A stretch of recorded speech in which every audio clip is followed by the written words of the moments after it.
Good afternoon and welcome. Welcome to today's show, where I will be sharing with you some insights around how you, as a baby boomer, can become a mentee, as well as understanding what kind of things you could start doing in order to attract a mentor who happens to be a millennial or somebody from the Gen Z generation. Before I do any of that, my name is Bybreen Samuels, and I help baby boomers reinvent themselves psychologically, practically, and technically so they can thrive in the third act of life. So, welcome to today's show. So, the title, as you can see in the thumbnail, is about being a baby boomer mentee, which might feel a little bit uncomfortable, a bit awkward for you if you are a baby boomer or from the silent generation or even from Gen X, because invariably we as baby boomers have been in the kind of teaching, mentoring, guiding position. But our world has changed, thankfully.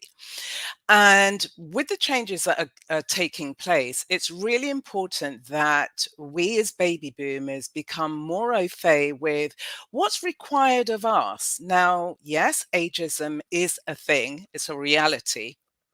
And I've certainly felt its hand slapping my face from time to time. But beyond this sense of ageism, I want to kind of flip the script and actually offer you some more insights in terms of who you are and who you need to become in order to participate, whether you want to go back into the world of work, whether you are already in the world of work, or you just really want to raise your skill set and the engagement with baby boomers and millennials and Gen Zs in particular. It's going to be really useful for you to understand how you can show up. So, in terms of a little bit of context, what's actually going on? Well, there's changes technologically. Everybody's beginning to see that. And the future of work is changing significantly. And millennials, as well as Gen Zs, are currently and will increasingly become leaders, decision makers, decision influencers in the world of work. And so their psychological framework, characteristics are very different from baby boomers and from the silent generation, that it's really necessary that you have some understanding in terms of how they operate. So, millennials and Gen Zs have grown up over the last 15, 18 years in particular, where they do have a really good insight in terms of what leadership looks like under the helm of us as baby boomers and some from the silent generation. And so they've witnessed what has gone on in the world due to the rise of social media and the internet. And, they're suitably unimpressed, like a lot of us as baby boomers. But what have they in particular witnessed? So if we go back to 2005, we saw the horror of Hurricane Katrina. And we also saw, the whole world got to see how the US government handled that. And at the time, it was being led by baby boomers. So that was 2005. And then, we saw 2008, where right across the world, the economic downturn, the credit crunch, the Great Recession kicked in. Again, what did they see? What did we all see? Well, we saw the fall of Lehman Brothers, one of the largest, longest standing financial institutions. And we also saw how Dick Ford, who was the CEO at the time, treated in a really kind of contemptuous way, the bankruptcy that took place under his watch. So we also saw that take place. Then in 2010, this sense of leadership, decision making, we saw again when BP had, the oil spill on the Gulf of Mexico, and there were 130 million, I think, barrels or gallons, not quite sure which one, but it was definitely 130 million of this oil spill, one of the largest disastrous economical crisis that we've witnessed. Sorry, not economical, environmental and economical as well, crisis. So Gen Zs and millennials have watched this. they've been around because, some of the impact on their families, our families, have been devastating. And then if we move forward to 2013, and there was that film, The Wolf of Wall Street, which was based on the book and the life of Jordan Belfort. Yeah, Jordan Belfort.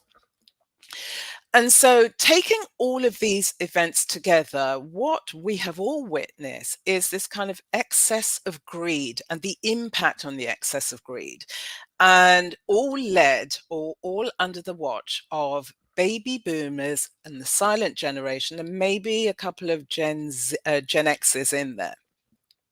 But for the millennial and for the Gen Z generation, they've observed what leadership looks like, and they really don't like the look of it. And so they've grown up witnessing this, and they're now, in their 20s and 30s, and some just hitting their early 40s. And they are now in the driver's seat and will continue to be there from here on in.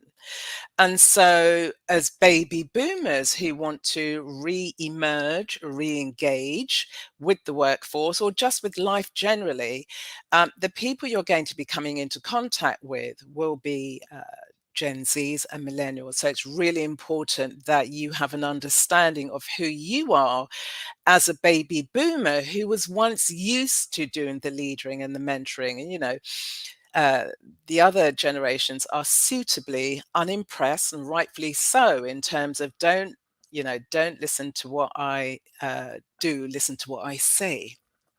And they've kind of clocked onto all of that. And so that gives you some context in terms of where you as baby boomers need to be redirecting your gaze. And so the first thing that you can begin to do is to let go of your job title. If you're still clasping your job title or your identity is related to your job title, and if you think that's going to be impressive to the millennials and Gen Zs, then I have to let you know they're going to be suitably unimpressed given what I've just outlined before. And so they are less impressed with this sense of I am the financial director of X, Y, and Z, or I am the CEO of X, Y, and Z, because that's not necessarily their interest. And as for you, as the boomer, it doesn't allow you to really dig into who you are. If you're only associated and tied in with your job title, it's not going to help you. So the sooner you can release, let go, or begin to create some distance between you and your job title, that then allows you to breathe life into the other parts of you. Who are you?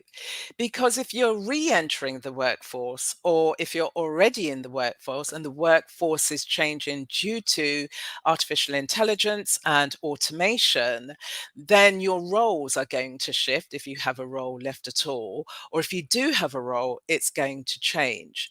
And so actually adopting a mindset of flexibility, having some humility in terms of opening yourself up to actually learning from the younger generation. So, letting go of your titles will really help you. The second point I want to raise with you is becoming more interesting. Who are you beyond your job title? How can you become more interesting? So you've lived 5, 6 plus decades. And so that's a lot of time that has been covered.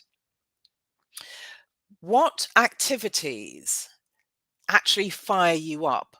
What interests you? What are the things that you absolutely love about being you? Who are you? Why should anybody pay any attention to who you are?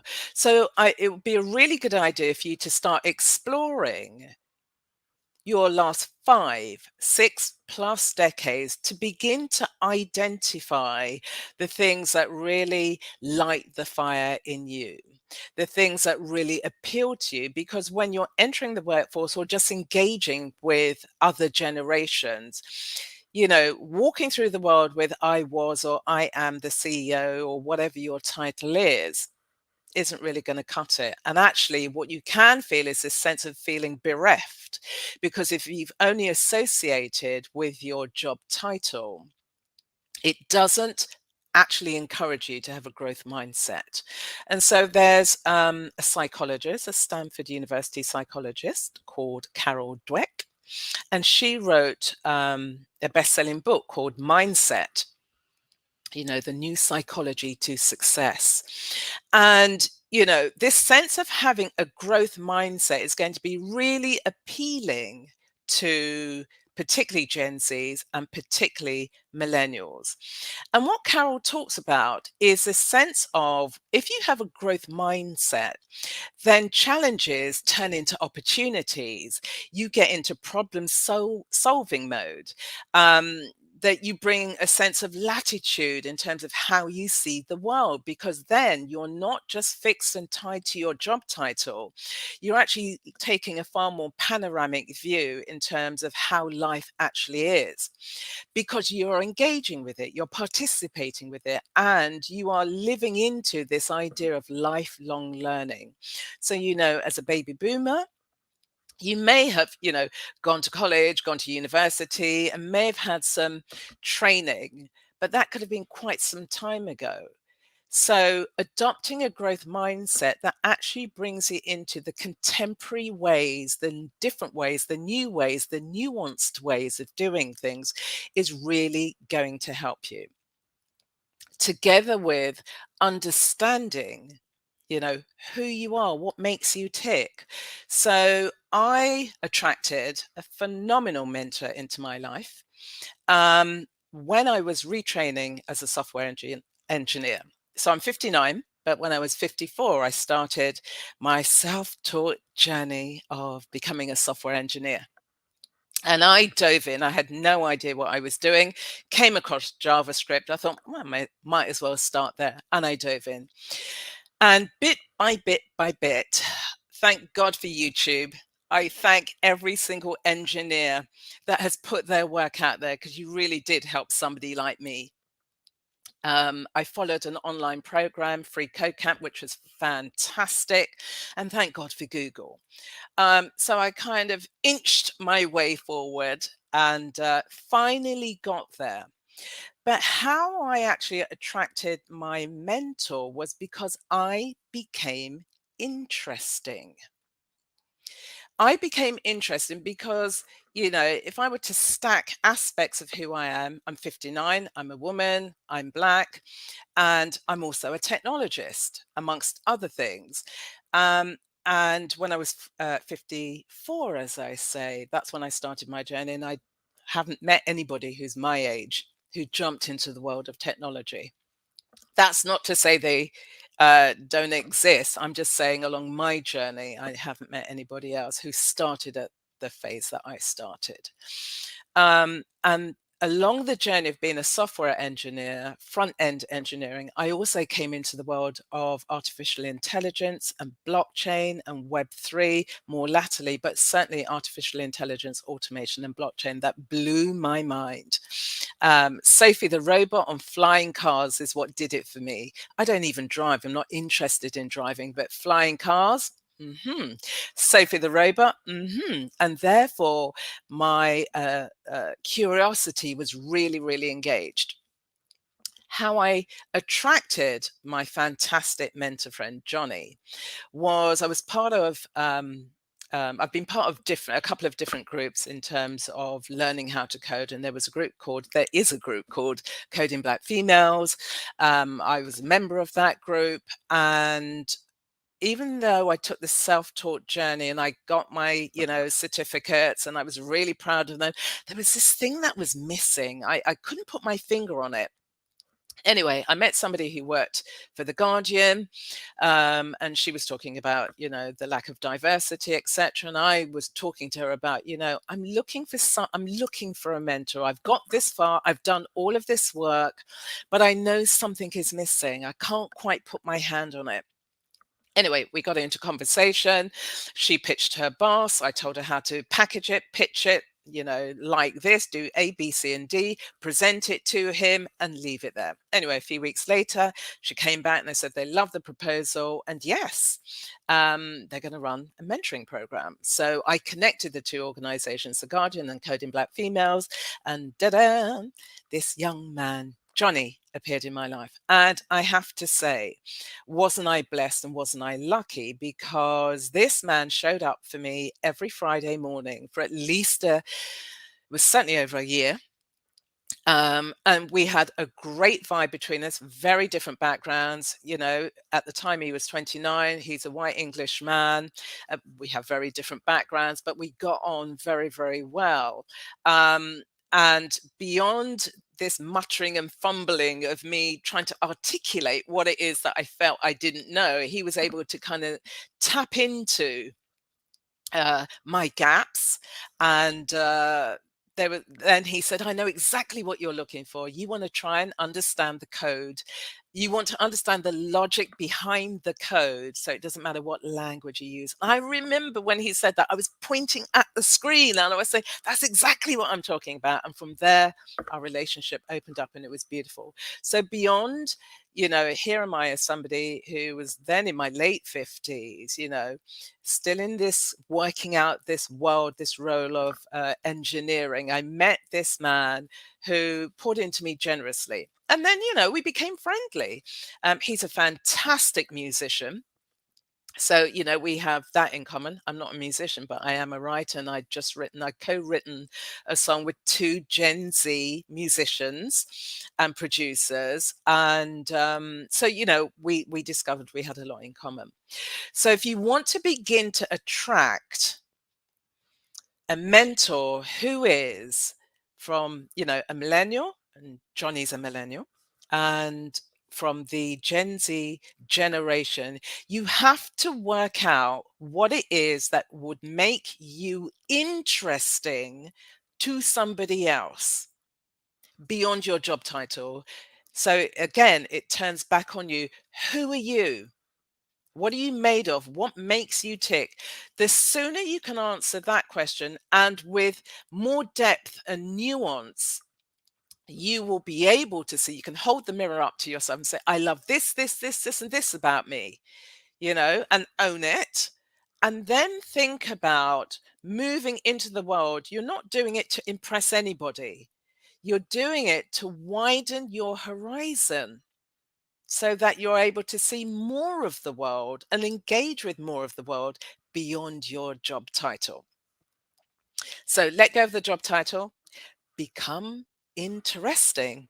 And then finally, what I want to share with you, the third concept, the third idea is for you to gain understanding of the psyche and characteristics of millennials and Gen Zs in particular. So I had the wonderful opportunity of meeting the legendary J. Conrad Levinson, who has now passed on. He died about 10 years ago, and he was born in 1933, so prior to us as boomers. So he's from the silent generation, but he was a legendary guerrilla marketer. And I met him when he came here to London, maybe about around 2010, 11-ish, that kind of time frame. Anyway, brilliant marketer, and he was the first one that kind of exposed us to this idea of not so much the generations, but actually the characteristics excuse me, of who we are. So as baby boomers, born between 1946 and 1964, the focus for us, and it's a generalization, obviously, because, we're all nuanced and we're all very different. So I'm speaking in very general tones. But for us as baby boomers, the focus was on, getting that career, getting into the corporate, or climbing the corporate ladder. getting that job title, rising, climbing the ranks, as well as being, optimistic. That they're some of the characteristics that are associated with us as baby boomers. And our style of communication is more face to face. We like to talk face to face. Now, moving to the millennials and Gen Z, they have a different set of characteristics, but I do just want to touch on Gen X because, there might be people here thinking, well, why aren't you talking about Gen X? So Gen X's are running alongside baby boomers in a sense. They're the generation down, and Gen X's are already in leadership positions, have been for decades alongside baby boomers. Hence why I skipped Gen X's and concentrating more on millennials and Gen Z. But there's a Gen Xer who, I really kind of admire and respect, and he is Jamie Oliver. So Gen Xers took the more entrepreneurial route. They were the ones who were born between 1965 and 1980 and just thought, I don't know about this corporate ladder business. I sort of hang in there, but I can see another path for me, another route for me. And so Generation X, who are born between 65 and 80, of more entrepreneurial. Why I respect somebody like Jamie Oliver is because he is entrepreneurial and he's used his public ascension, his fame, his celebrity in really positive ways from a socio-cultural economic perspective. So he won the TED Prize back in 2010. And he won that prize because his whole mission is about teaching children and families how to eat healthily. So somebody like Jamie Oliver and the Gen X, we're beginning to see the step away from the clutching of the job title into there's a world beyond my ego. So I'm just going to leave the Jamie Oliver as the person that represents Gen X's. Moving now to millennials and the psyche and the characteristics of millennials and why it's important that as baby boomers who are seeking to get back into the workplace and or just expand their horizons. So millennials are they're into work-life balance in a huge way, you know? So millennials grew up with technology, but it wasn't integrated in their worlds in the same way that technology is integrated in the world of Gen Zs, and I'll come to them in a minute. Um, so millennials in particular have a global mindset. They see the world, they're politically aware, and their lens through which they look at the world is global, it's political, and also they are social pioneers. They are the ones who are beginning to disrupt the world of work. And I love that about them because the examples I just gave, from the Lehmans through to BP, it's the millennials who are saying, okay, you want me to come to work for you, but you now need to convince me, Mr. and Mrs. Corporate World, why I need to come and work for you. Because looking at the evidence of how we can see the boomer leadership, I can see that didn't kind of work out too well in some instances, obviously. But they're the ones who are disrupting the world of work in terms of the alternative way of working. And then obviously we've all lived through COVID-19 and, the pandemic and working at home. So we're beginning to see that already in our everyday lives. But really it was the millennials. It's very much part of their makeup in terms of how they approach the world. So knowing that about them, they are global, they are political, they're into work-life balance, gives you an insight as a baby boomer as to who they are. Their style of communication, whereas we as baby boomers like face-to-face, millennials like a combination of face-to-face and digital. As I said, I'm speaking in generalizations here, but you get my point. So that's their communication style, the way that they approach the world, and their curiosity. As boomers, they're not interested, as well as Gen Zs, they're not interested in your fancy job title. They actually want to get to know you. So they are introducing humanity into the workplace, which is a fabulous thing. Moving to Gen Z. So Gen Zs were born between 1997 and 2012. And what a powerful and dynamic group they are. So their worldview is they are socio-politically inclined, and their focus is having a positive impact on their communities. Now, the community could be literally their local community, and then more broadly, the global community. And they are digital natives. They are the ones who were breastfed, oh, excuse me, new technology. So they don't know a world without smartphones, without social media, and without the internet. But every other generation does, has a variation on that. And so with these Gen Zs and millennials, they're really, really dynamic in terms of how they view the world. And so, just before lockdown, we saw the phenomenal work of Greta Thunberg, and how she really, not just her, but she was one of the main faces of the climate change. And there are others. There's Bruno Rodriguez from Argentina, and so he's been fighting the fight around fossil fuel, and also really standing up and challenging and exploring and exposing the negative connotations of corporations and the impact that they are having, and the bullying tactics that take place. Then we have a phenomenal young woman, she's only 15 now, called Mari Kopeni. And she is known as Little Miss Flint. And when she was 8 years old, she wrote to President Barack Obama because she was really concerned about the toxic water in Michigan, in Flint, Michigan. And so she is an environmental activist. She started at 8 years old.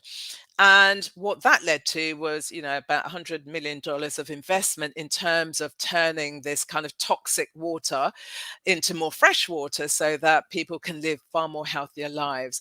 And so if you think about it, going back into the workplace or just moving beyond your baby boomer world, the rise of the millennials and the Gen Zs as decision makers, leaders, and decision influencers, the power they have is phenomenal, and it's wonderful to see.